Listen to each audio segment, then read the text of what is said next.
যারা বিল দেওয়া, বাজার করা, নেটের বহু কাজ, সব কিছু সম্ভব হয় মোবাইলে আজ।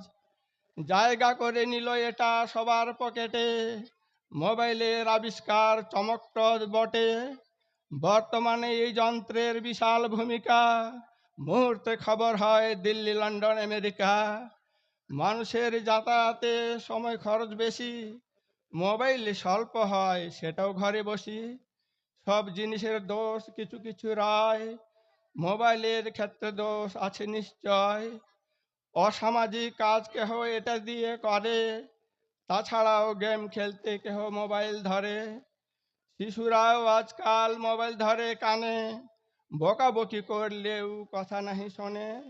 গান শুনতে, কার্টুন দেখতে এত ব্যস্ত হয়, লেখাপড়া খাওয়া দাওয়া করতে ভুলে যায়। পড়াশোনার ক্ষতি এতে অবশ্য